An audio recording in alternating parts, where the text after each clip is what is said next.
अथ देवी पाठः। सर्वभूता यदा देवी स्वर्गमुक्तिप्रदायिनी त्वं स्तुता स्तुतैका वा भवन्तु परमोक्तयः। सर्वस्य बुद्धिरूपेण जनस्य हृदि संस्थिते स्वर्गापवर्गदे देवी नारायणि नमोऽस्तुते। कलाकाष्ठादिरूपेण परिणामप्रदायिनी विश्वस्योपरतौ शक्ते नारायणि नमोऽस्तुते। सर्वमङ्गलमङ्गल्ये शिवे सर्वार्थसाधिके शरण्ये त्र्यम्बके गौरी नारायणि नमोऽस्तुते। सृष्टिस्थितिविनाशानां शक्तिभूते सनातने गुणाश्रये गुणमयी नारायणि नमोऽस्तुते। शरणागतदीनार्थ परित्राणपरायणे सर्वस्यार्तिहरे देवी नारायणि नमोऽस्तुते। हंसयुक्तविमानस्थे ब्रह्माणि रूपधारिणि कौशाम्भशरिके देवी नारायणि नमोऽस्तुते। त्रिशूलचन्द्राहिधरे महावृषभवाहिनी माहेश्वरी स्वरूपेण नारायणि नमोऽस्तुते। मयूरकुक्कुटवृते महाशक्तिधरे नघे कौमारीरूपसंस्थाने नारायणि नमोऽस्तुते। शङ्खचक्रगदाशारङ्ग गृहीतपरमायुधे प्रसीद वैष्णवीरूपे नारायणि नमोऽस्तुते। गृहीतोग्रमहाचक्रे दंष्ट्रोद्धृतवसुन्धरे वराहरूपिणि शिवे नारायणि नमोऽस्तुते। नृसिंहरूपेणोग्रेण हन्तुं दैत्यान् कृतोद्यमे त्रैलोक्यत्राणसहिते नारायणि नमोऽस्तुते। किरीटिनि महावज्रे सहस्रनयनोज्ज्वले वृत्रप्राणहरे चन्द्रे नारायणि नमोऽस्तुते। शिवदूते स्वरूपेण हतदैत्यमहाबले घोररूपे महारावे नारायणि नमोऽस्तुते। दंष्ट्राकरालवदने शिरोमालाविभूषणे चामुण्डे मुण्डमथने नारायणि नमोऽस्तुते। लक्ष्मीलज्जे महाविद्ये श्रद्धे पुष्टिस्वधे ध्रुवे महारात्रि महाविद्ये नारायणि नमोऽस्तुते। मेधे सरस्वतिवरे भूतिबाभ्रवितामसि नियते त्वं प्रसीदेशे नारायणि नमोऽस्तुते। सर्वस्वरूपे सर्वेशे सर्वशक्तिसमन्विते भयेभ्यस्त्राहि नो देवी दुर्गे देवी नमोऽस्तुते। सर्वभूता यदा देवी स्वर्गमुक्तिप्रदायिनी त्वं स्तुता स्तुतैका वा भवन्तु परमोक्तयः। सर्वस्य बुद्धिरूपेण जनस्य हृदि संस्थिते स्वर्गापवर्गदे देवी नारायणि नमोऽस्तुते। कलाकाष्ठादिरूपेण परिणामप्रदायिनी विश्वस्योपरतौ शक्ते नारायणि नमोऽस्तुते। सर्वमङ्गलमङ्गल्ये शिवे सर्वार्थसाधिके शरण्ये त्र्यम्बके गौरी नारायणि नमोऽस्तुते। सृष्टिस्थितिविनाशानां शक्तिभूते सनातने गुणाश्रये गुणमयी नारायणि नमोऽस्तुते। शरणागतदीनार्थ परित्राणपरायणे सर्वस्यार्तिहरे देवी नारायणि नमोऽस्तुते।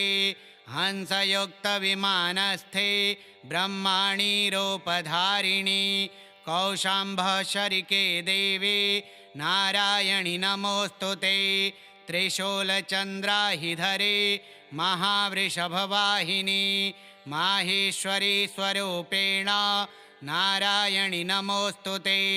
मयूरकुक्कुटवृते महाशक्तिधरे नघे कौमारीरूपसंस्थाने नारायणि नमोऽस्तु ते शङ्खचक्रगदाशारङ्गा गृहीत परमायुधे प्रसीद वैष्णवीरूपे नारायणि नमोऽस्तु ते गृहीतोग्रमहाचक्रे दंष्ट्रोद्धृतवसुन्धरे वराहरूपिणि शिवे नारायणि नमोऽस्तु ते नृसिंहरूपेणोग्रेण हन्तुं दैत्यान् कृतोद्यमे त्रैलोक्यत्राणसहिते नारायणि नमोऽस्तु ते किरीटिनि महावज्रे सहस्रनयनोज्ज्वले वृत्रप्राणहरे चन्द्रे नारायणि नमोऽस्तु ते शिवदूतिस्वरूपेण हतदैत्यमहाबले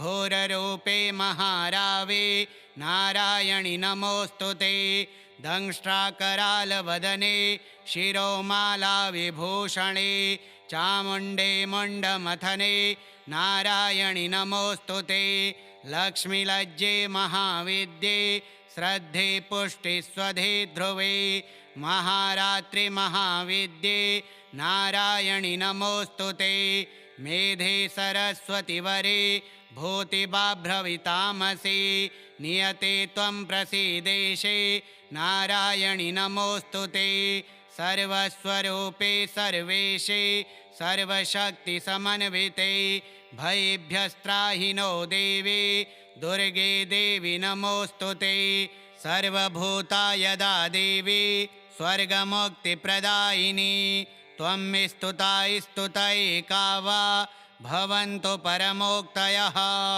सर्वस्य बुद्धिरूपेण जनस्य हृदि संस्थिते स्वर्गापवर्गदे देवी नारायणि नमोऽस्तु ते कलाकाष्ठादिरूपेण परिणामप्रदायिनी विश्वस्योपरतौ शक्ते नारायणि नमोऽस्तु ते सर्वमङ्गलमङ्गल्ये शिवे सर्वार्थसाधिके शरण्ये त्र्यम्बके गौरी नारायणि नमोऽस्तु ते सृष्टिस्थितिविनाशानां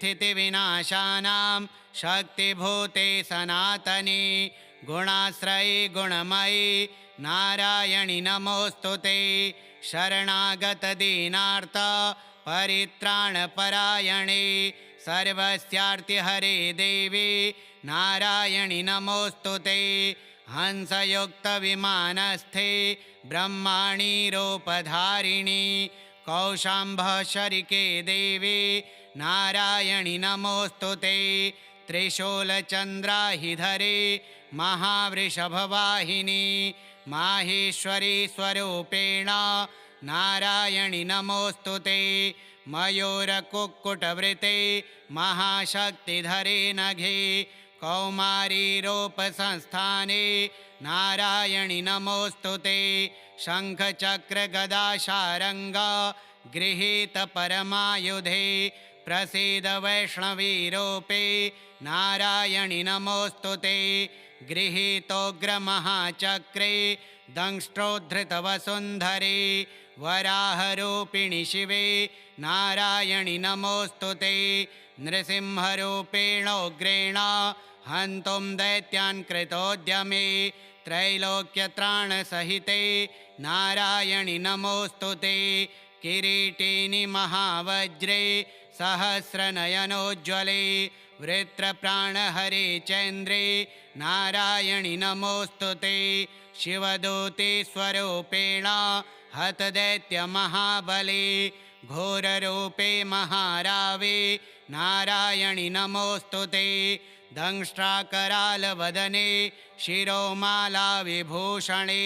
चामुण्डे मुण्डमथने नारायणि नमोऽस्तु ते लक्ष्मीलज्जे महाविद्ये श्रद्धे पुष्टिस्वधे ध्रुवे महारात्रि महाविद्ये नारायणि नमोऽस्तु ते मेधे सरस्वतिवरे भूतिबाभ्रवितामसि नियते त्वं प्रसीदेशे नारायणि नमोऽस्तु ते सर्वस्वरूपे सर्वेशे सर्वशक्तिसमन्विते भयेभ्यस्त्राहि नो देवी दुर्गे देवी नमोऽस्तु ते सर्वभूतायदा देवी स्वर्गमुक्तिप्रदायिनी त्वं स्तुता स्तुतैका वा भवन्तु परमोक्तयः सर्वस्य बुद्धिरूपेण जनस्य हृदि संस्थिते स्वर्गापवर्गदे देवी नारायणि नमोऽस्तुते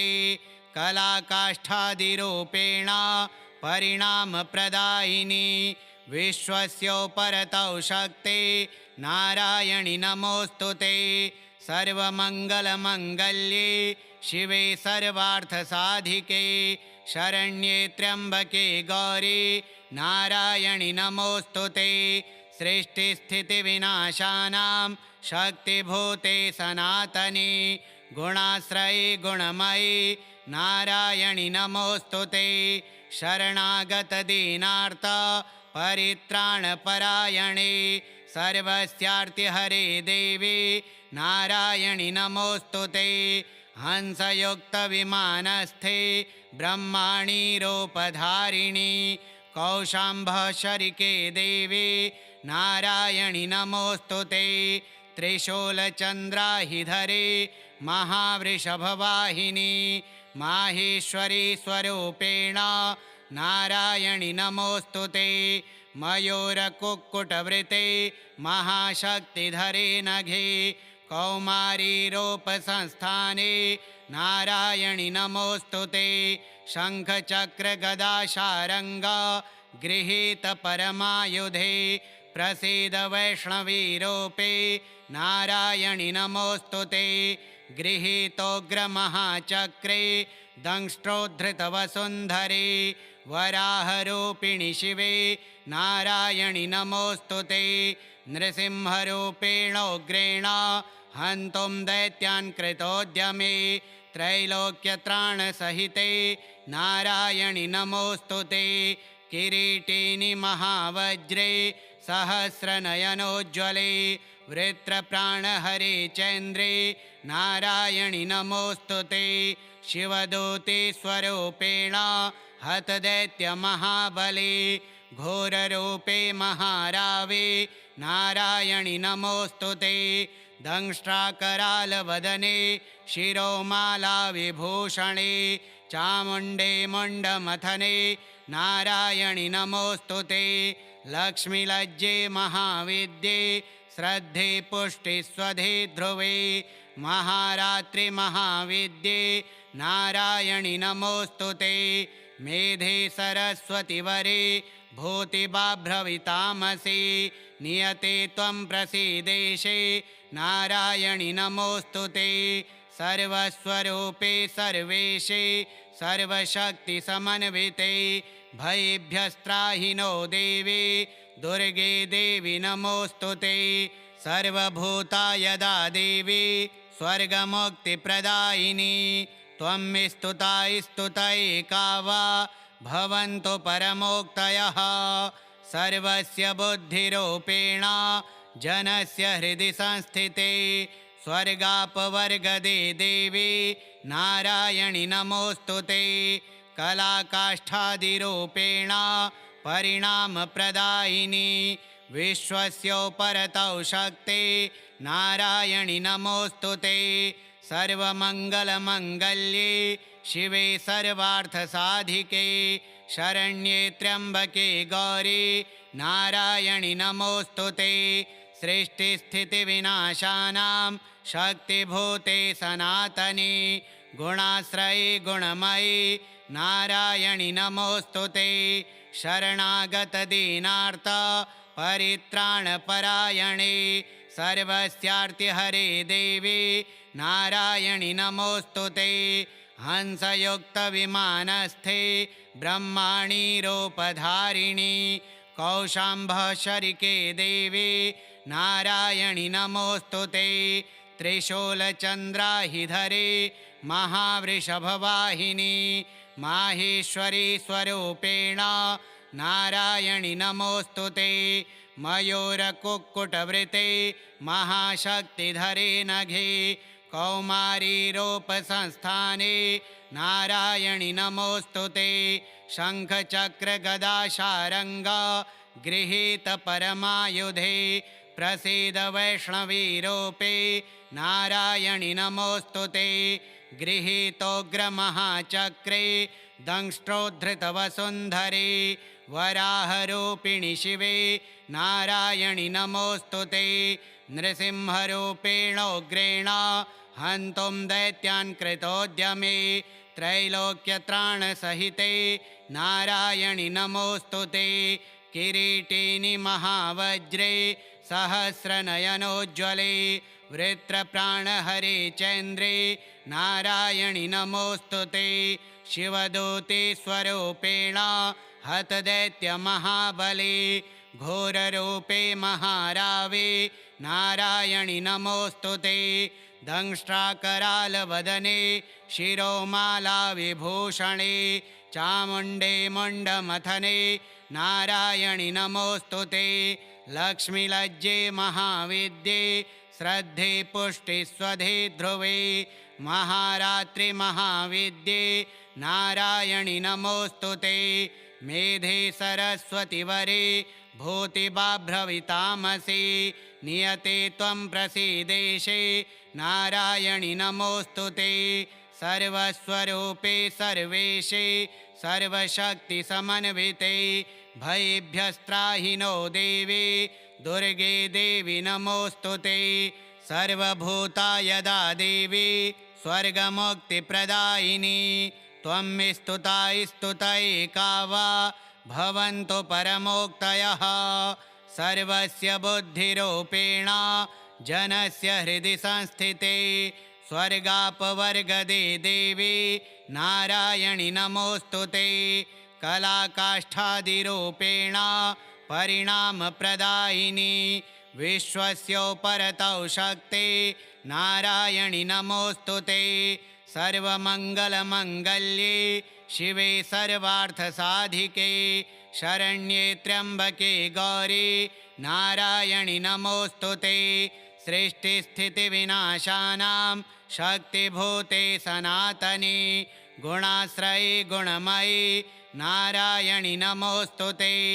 शरणागतदीनार्थ परित्राणपरायणे सर्वस्यार्तिहरे देवी नारायणि नमोऽस्तु ते।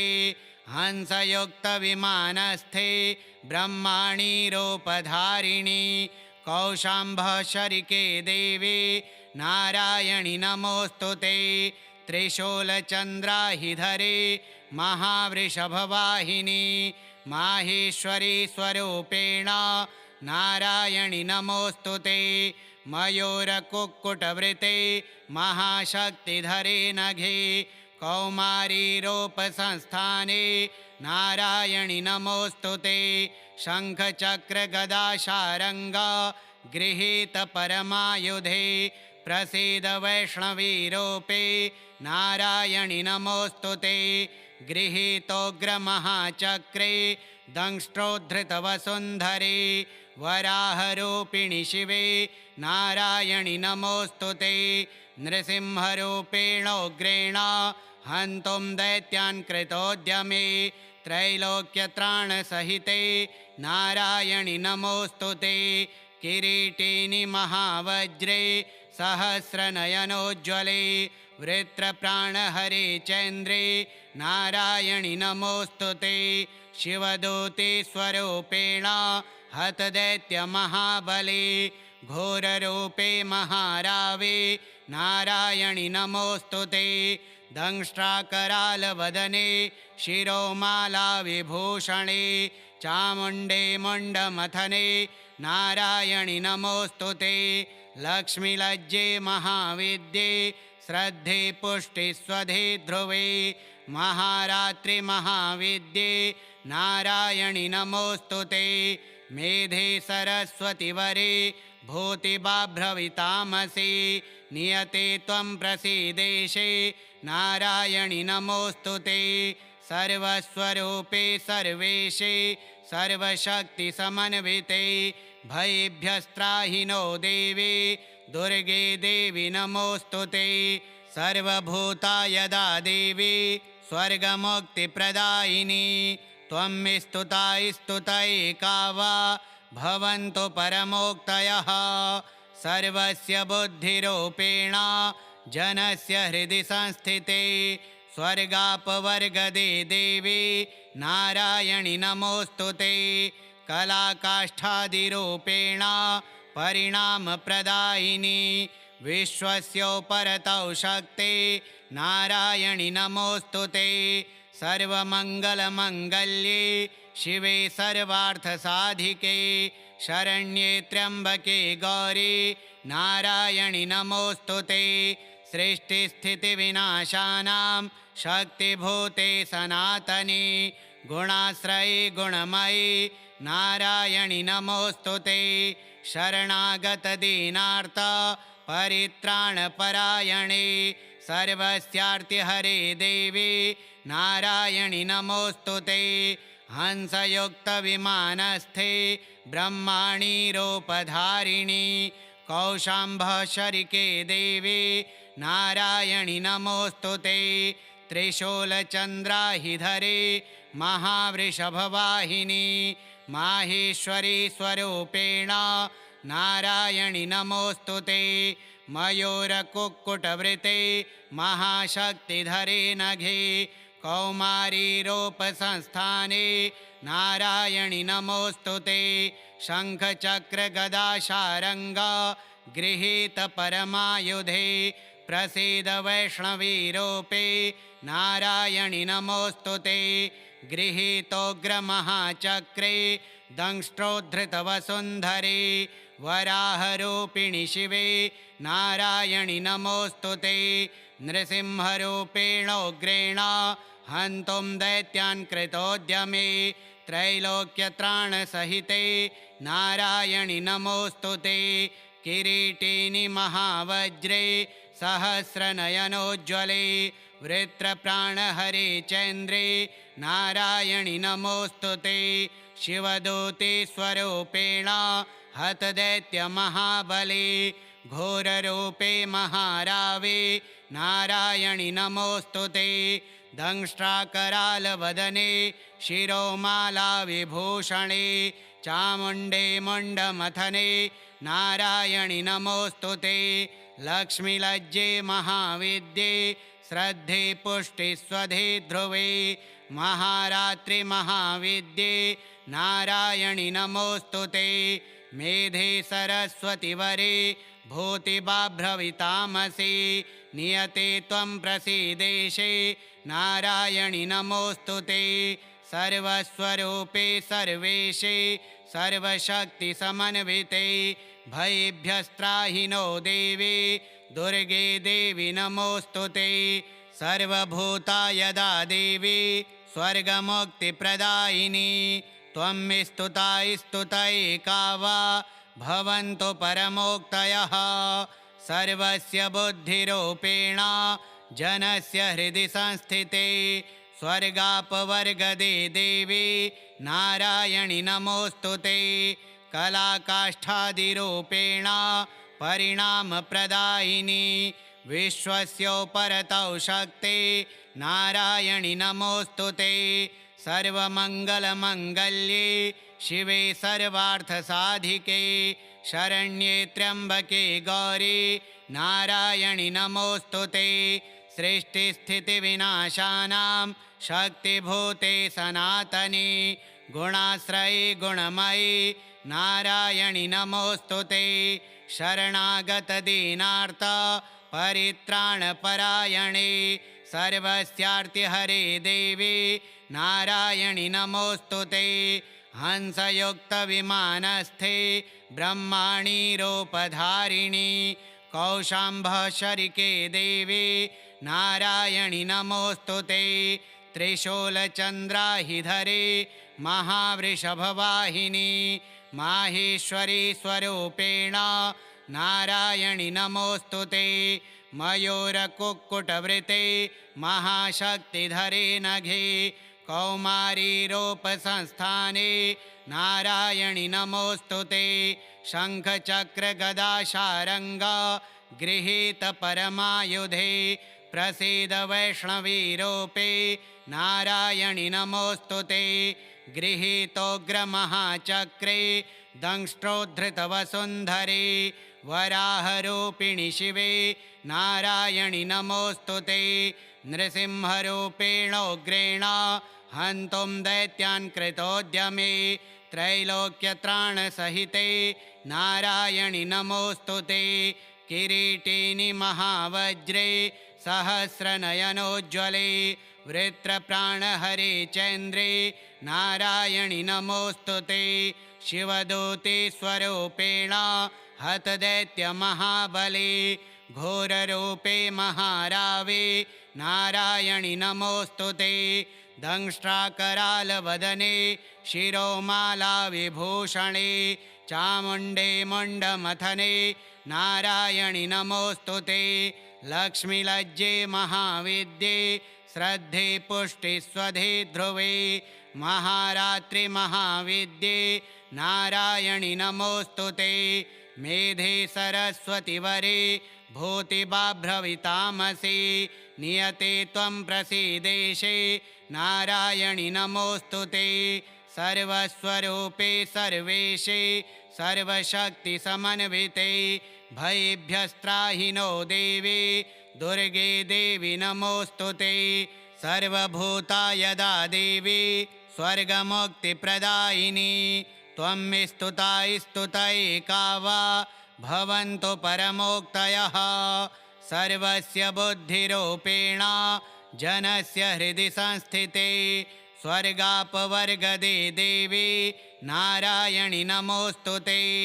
कलाकाष्ठादिरूपेण परिणामप्रदायिनी विश्वस्योपरतौ शक्ते नारायणि नमोऽस्तु ते सर्वमङ्गलमङ्गल्ये शिवे सर्वार्थसाधिके शरण्ये त्र्यम्बके गौरी नारायणि नमोऽस्तु ते सृष्टिस्थितिविनाशानां शक्तिभूते सनातने गुणाश्रये गुणमयी नारायणि नमोऽस्तु ते शरणागतदीनार्थ परित्राणपरायणे सर्वस्यार्तिहरे देवी नारायणि नमोऽस्तु ते हंसयुक्तविमानस्थे ब्रह्माणि रूपधारिणि कौशाम्भशरिके देवी नारायणि नमोऽस्तु ते त्रिशूलचन्द्राहिधरे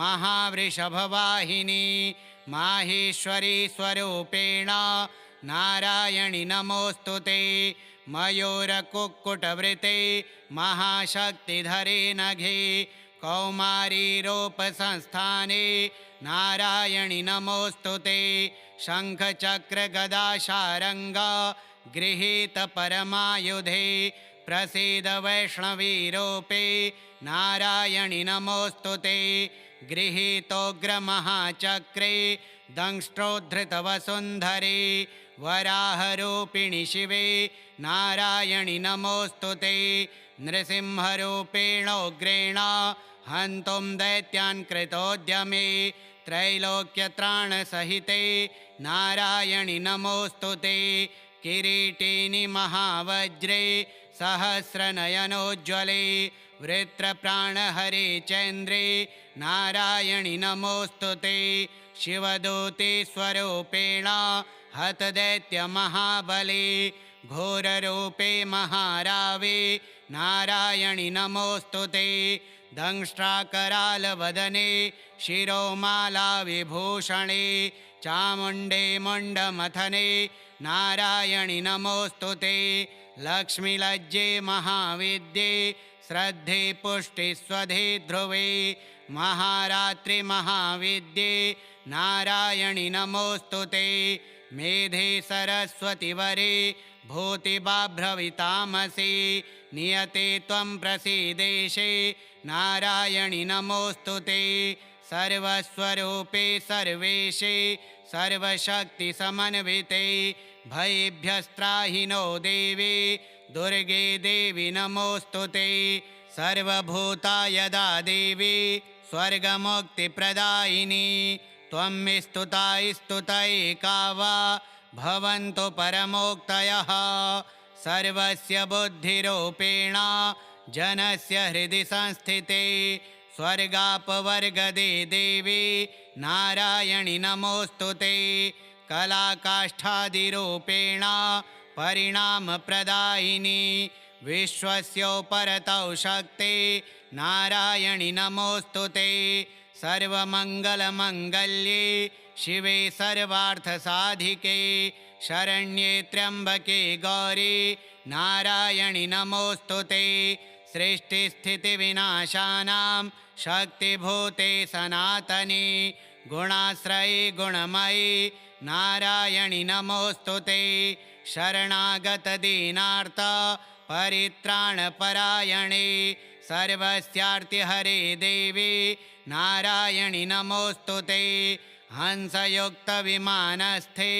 ब्रह्माणि रूपधारिणि कौशाम्भशरिके देवी नारायणि नमोऽस्तु ते त्रिशूलचन्द्राहिधरे महावृषभवाहिनी माहेश्वरी स्वरूपेण नारायणि नमोऽस्तु ते मयूरकुक्कुटवृते महाशक्तिधरे नघे कौमारीरूपसंस्थाने नारायणि नमोऽस्तु ते शङ्खचक्रगदाशारङ्ग गृहीतपरमायुधे प्रसीद वैष्णवीरूपे नारायणि नमोऽस्तु ते गृहीतोग्रमहाचक्रे दंष्ट्रोद्धृतवसुन्धरे वराहरूपिणि शिवे नारायणि नमोऽस्तु ते नृसिंहरूपेणोग्रेण हन्तुं दैत्यान् कृतोद्यमे त्रैलोक्यत्राणसहिते नारायणि नमोऽस्तु ते किरीटिनि महावज्रे सहस्रनयनोज्ज्वले वृत्रप्राणहरे चन्द्रे नारायणि नमोऽस्तु ते शिवदूते स्वरूपेण हतदैत्यमहाबले घोररूपे महारावे नारायणि नमोऽस्तु ते दंष्ट्राकरालवदने शिरोमालाविभूषणे चामुण्डे मुण्डमथने नारायणि नमोऽस्तु ते लक्ष्मीलज्जे महाविद्ये श्रद्धे पुष्टिस्वधे ध्रुवे महारात्रि महाविद्ये नारायणि नमोऽस्तु ते मेधे सरस्वतिवरे भूतिबाभ्रवितामसि नियते त्वं प्रसीदेशे नारायणि नमोऽस्तु ते सर्वस्वरूपे सर्वेशे सर्वशक्तिसमन्विते भयेभ्यस्त्राहिनो देवी दुर्गे देवी नमोऽस्तु ते सर्वभूतायदा देवी स्वर्गमुक्तिप्रदायिनी त्वं स्तुता स्तुतैका वा भवन्तु परमोक्तयः सर्वस्य बुद्धिरूपेण जनस्य हृदि संस्थिते स्वर्गापवर्गदे देवी नारायणि नमोऽस्तु ते कलाकाष्ठादिरूपेण परिणामप्रदायिनी विश्वस्योपरतौ शक्ते नारायणि नमोऽस्तु ते सर्वमङ्गलमङ्गल्ये शिवे सर्वार्थसाधिके शरण्ये त्र्यम्बके गौरी नारायणि नमोऽस्तु ते सृष्टिस्थितिविनाशानां शक्तिभूते सनातने गुणाश्रये गुणमयी नारायणि नमोऽस्तु ते शरणागतदीनार्थ परित्राणपरायणे सर्वस्यार्तिहरे देवी नारायणि नमोऽस्तु ते हंसयुक्तविमानस्थे ब्रह्माणि रूपधारिणि कौशाम्भशरिके देवी नारायणि नमोऽस्तु ते त्रिशूलचन्द्राहिधरे महावृषभवाहिनी माहेश्वरी स्वरूपेण नारायणि नमोऽस्तु ते मयूरकुक्कुटवृते महाशक्तिधरे नघे कौमारीरूपसंस्थाने नारायणि नमोऽस्तु ते शङ्खचक्रगदाशारङ्ग गृहीतपरमायुधे प्रसीद वैष्णवीरूपे नारायणि नमोऽस्तु ते गृहीतोग्रमहाचक्रे दंष्ट्रोद्धृतवसुन्धरे वराहरूपिणि शिवे नारायणि नमोऽस्तु ते नृसिंहरूपेणोग्रेण हन्तुं दैत्यान् कृतोद्यमे त्रैलोक्यत्राणसहिते नारायणि नमोऽस्तु ते किरीटिनि महावज्रे सहस्रनयनोज्ज्वले वृत्रप्राणहरे चन्द्रे नारायणि नमोऽस्तु ते शिवदूते स्वरूपेण हतदैत्यमहाबले घोररूपे महारावे नारायणि नमोऽस्तु ते दंष्ट्राकरालवदने शिरोमालाविभूषणे चामुण्डे मुण्डमथने नारायणि नमोऽस्तु ते लक्ष्मीलज्जे महाविद्ये श्रद्धे पुष्टिस्वधे ध्रुवे महारात्रि महाविद्ये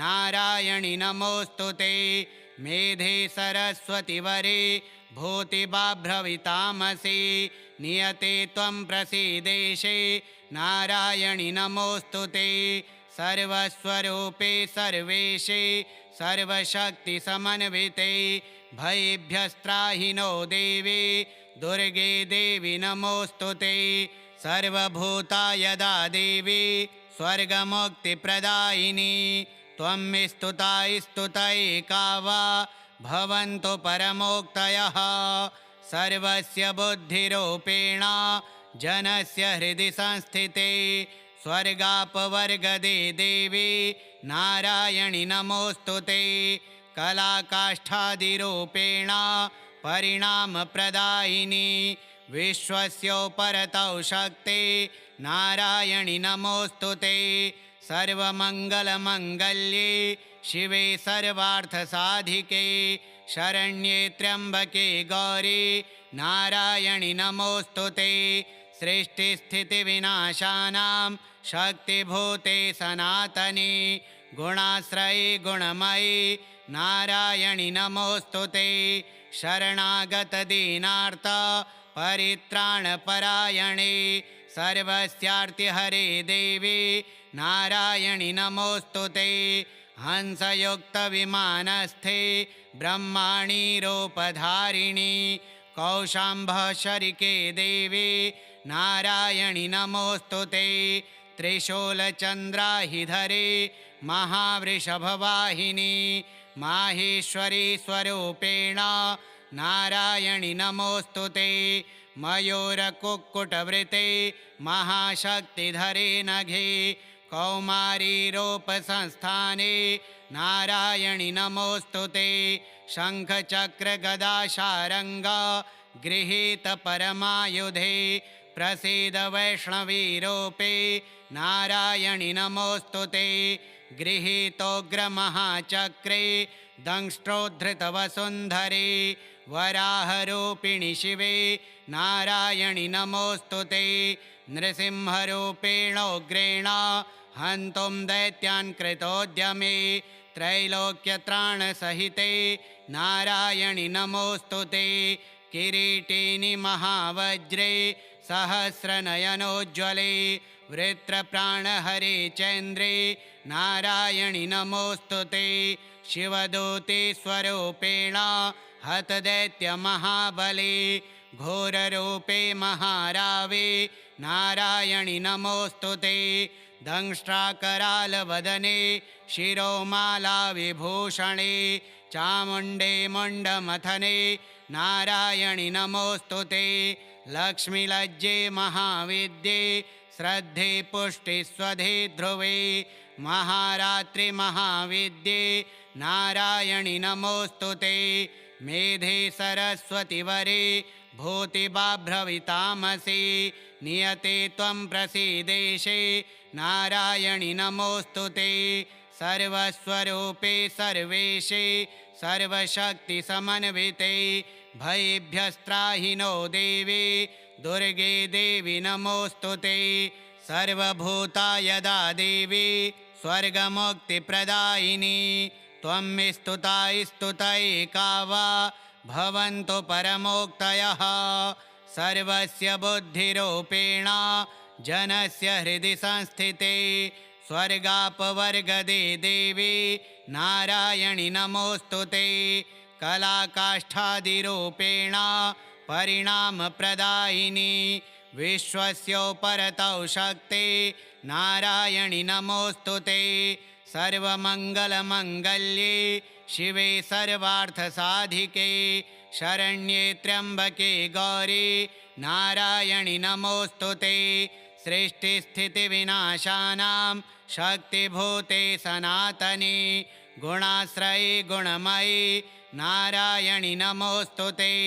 शरणागतदीनार्थ परित्राणपरायणे सर्वस्यार्तिहरे देवी नारायणि नमोऽस्तु ते। हंसयुक्तविमानस्थे ब्रह्माणि रूपधारिणि कौशाम्भशरिके देवी नारायणि नमोऽस्तु ते। त्रिशूलचन्द्राहिधरे महावृषभवाहिनी माहेश्वरी स्वरूपेण नारायणि नमोऽस्तु ते। मयूरकुक्कुटवृते महाशक्तिधरे नघे कौमारी रूपसंस्थाने नारायणि नमोऽस्तु ते। शङ्खचक्रगदाशारङ्ग गृहीत परमायुधे प्रसीद वैष्णवीरूपे नारायणि नमोऽस्तु ते। गृहीतोग्रमहाचक्रे दंष्ट्रोद्धृतवसुन्धरे वराहरूपिणि शिवे नारायणि नमोऽस्तु ते। नृसिंहरूपेणोग्रेण हन्तुं दैत्यान् कृतोद्यमे त्रैलोक्यत्राणसहिते नारायणि नमोऽस्तु ते। किरीटिनि महावज्रे सहस्रनयनोज्ज्वले वृत्रप्राणहरे चन्द्रे नारायणि नमोऽस्तु ते। शिवदूते स्वरूपेण हतदैत्यमहाबले घोररूपे महारावे नारायणि नमोऽस्तु ते। दंष्ट्राकरालवदने शिरोमालाविभूषणे चामुण्डे मुण्डमथने नारायणि नमोऽस्तु ते। लक्ष्मीलज्जे महाविद्ये श्रद्धे पुष्टिस्वधे ध्रुवे महारात्रि महाविद्ये नारायणि नमोऽस्तु ते। मेधे सरस्वतिवरे भूतिबाभ्रवितामसि नियते त्वं प्रसीदेशे नारायणि नमोऽस्तु ते। सर्वस्वरूपे सर्वेशे सर्वशक्तिसमन्विते भयेभ्यस्त्राहि नो देवी दुर्गे देवी नमोऽस्तु ते। सर्वभूतायदा देवी स्वर्गमुक्तिप्रदायिनी त्वं स्तुता स्तुतैका वा भवन्तु परमोक्तयः। सर्वस्य बुद्धिरूपेण जनस्य हृदि संस्थिते स्वर्गापवर्गदे देवी नारायणि नमोऽस्तु ते। कलाकाष्ठादिरूपेण परिणामप्रदायिनी विश्वस्योपरतौ शक्ते नारायणि नमोऽस्तु ते। सर्वमङ्गलमङ्गल्ये शिवे सर्वार्थसाधिके शरण्ये त्र्यम्बके गौरी नारायणि नमोऽस्तु ते। सृष्टिस्थितिविनाशानां शक्तिभूते सनातने गुणाश्रये गुणमयी नारायणि नमोऽस्तु ते। शरणागतदीनार्थ परित्राणपरायणे सर्वस्यार्तिहरे देवी नारायणि नमोऽस्तु ते। हंसयुक्तविमानस्थे ब्रह्माणि रूपधारिणि कौशाम्भशरिके देवी नारायणि नमोऽस्तु ते। त्रिशूलचन्द्राहिधरे महावृषभवाहिनी माहेश्वरी स्वरूपेण नारायणि नमोऽस्तु ते। मयूरकुक्कुटवृते महाशक्तिधरे नघे कौमारी रूपसंस्थाने नारायणि नमोऽस्तु ते। शङ्खचक्रगदाशारङ्ग गृहीत परमायुधे प्रसीद वैष्णवीरूपे नारायणि नमोऽस्तु ते। गृहीतोग्रमहाचक्रे दंष्ट्रोद्धृतवसुन्धरे वराहरूपिणि शिवे नारायणि नमोऽस्तु ते। नृसिंहरूपेणोग्रेण हन्तुं दैत्यान् कृतोद्यमे त्रैलोक्यत्राणसहिते नारायणि नमोऽस्तु ते किरीटिनि महावज्रे सहस्रनयनोज्ज्वले वृत्रप्राणहरे चन्द्रे नारायणि नमोऽस्तु ते शिवदूते स्वरूपेण हतदैत्यमहाबले घोररूपे महारावे नारायणि नमोऽस्तु ते दंष्ट्राकरालवदने शिरोमालाविभूषणे चामुण्डे मुण्डमथने नारायणि नमोऽस्तु ते लक्ष्मीलज्जे महाविद्ये श्रद्धे पुष्टिस्वधे ध्रुवे महारात्रि महाविद्ये नारायणि नमोऽस्तु ते मेधे सरस्वतिवरे भूतिबाभ्रवितामसि नियते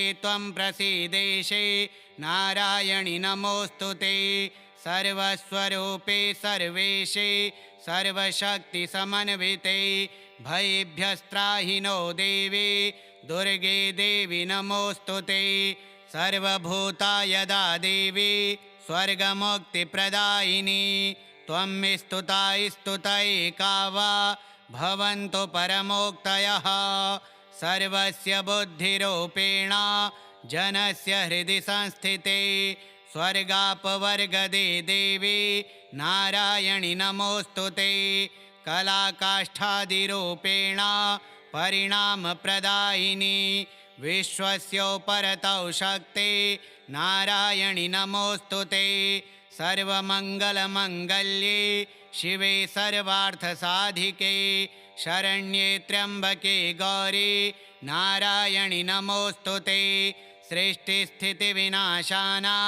शक्तिभूते सनातने गुणाश्रये गुणमयी नारायणि नमोऽस्तु ते शरणागतदीनार्थ परित्राणपरायणे सर्वस्यार्तिहरे देवी नारायणि नमोऽस्तु ते हंसयुक्तविमानस्थे ब्रह्माणि रूपधारिणि कौशाम्भशरिके देवी नारायणि नमोऽस्तु ते त्रिशूलचन्द्राहिधरे महावृषभवाहिनी माहेश्वरी स्वरूपेण नारायणि नमोऽस्तु ते मयूरकुक्कुटवृते महाशक्तिधरे नघे कौमारीरूपसंस्थाने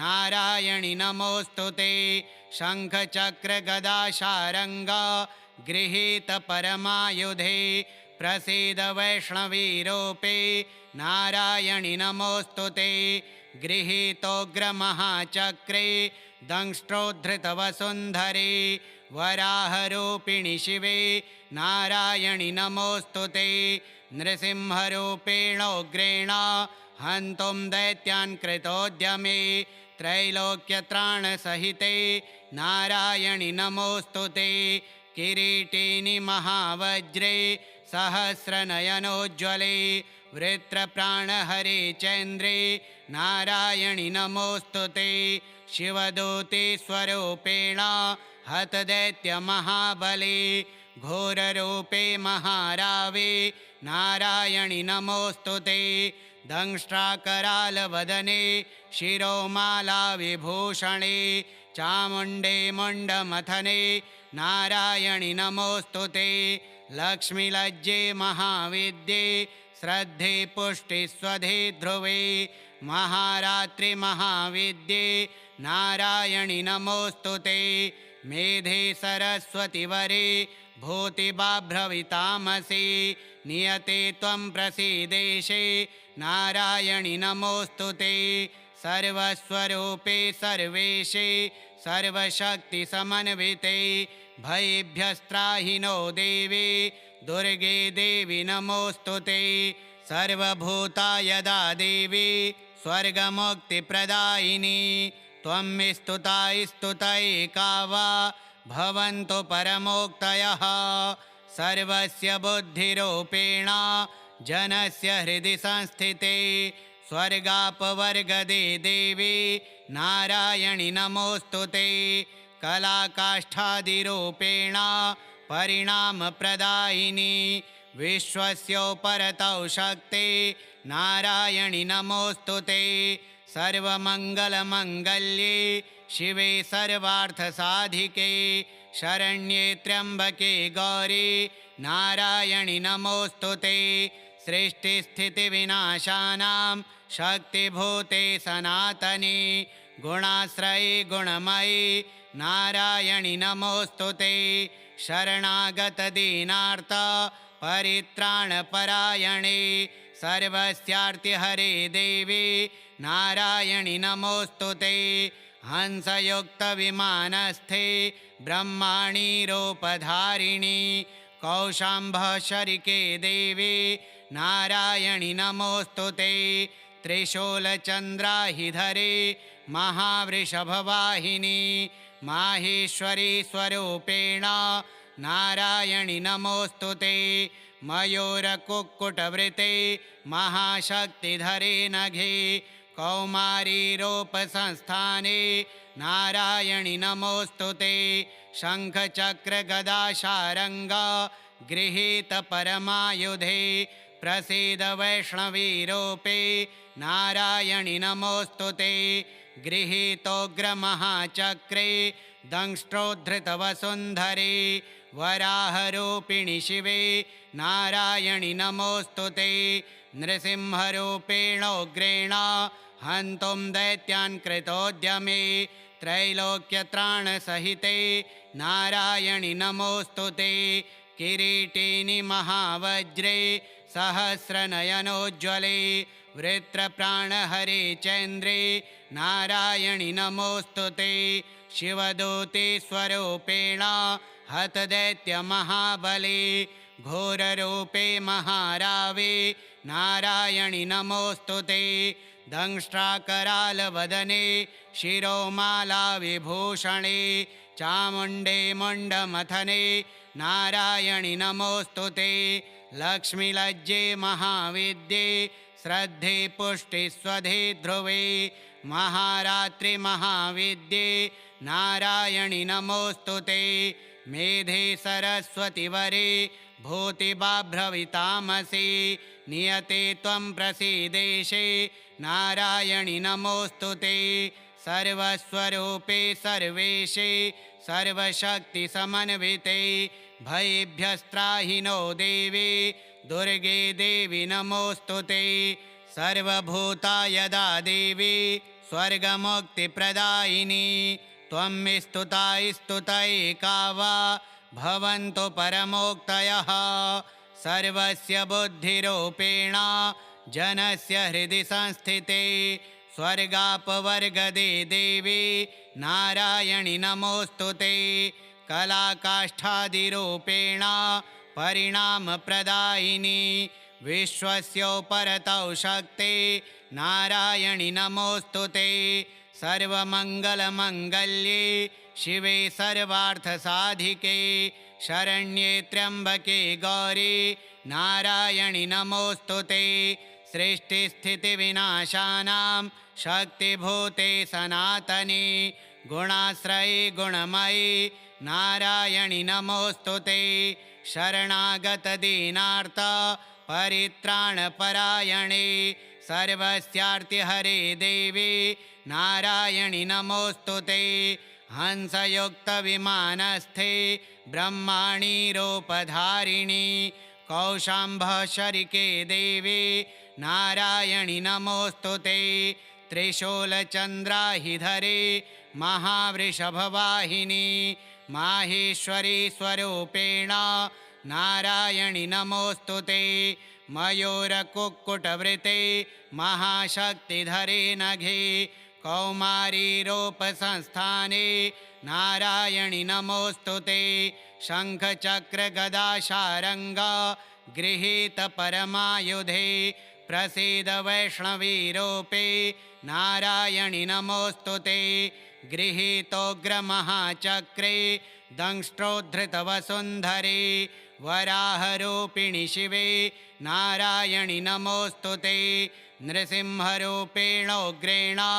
हन्तुं दैत्यान् कृतोद्यमे त्रैलोक्यत्राणसहिते नारायणि नमोऽस्तु ते किरीटिनि महावज्रे सहस्रनयनोज्ज्वले वृत्रप्राणहरे चन्द्रे नारायणि नमोऽस्तु ते शिवदूते स्वरूपेण हतदैत्यमहाबले घोररूपे महारावे नारायणि नमोऽस्तु ते दंष्ट्राकरालवदने शिरोमालाविभूषणे चामुण्डे मुण्डमथने नारायणि नमोऽस्तु ते लक्ष्मीलज्जे महाविद्ये श्रद्धे पुष्टिस्वधे ध्रुवे महारात्रि महाविद्ये नारायणि नमोऽस्तु ते मेधे सरस्वतिवरे भूतिबाभ्रवितामसि नियते त्वं प्रसीदेशे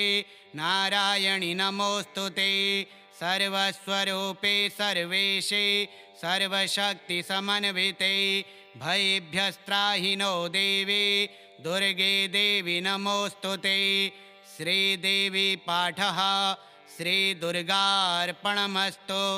ॐ श्रीदुर्गायै नमः।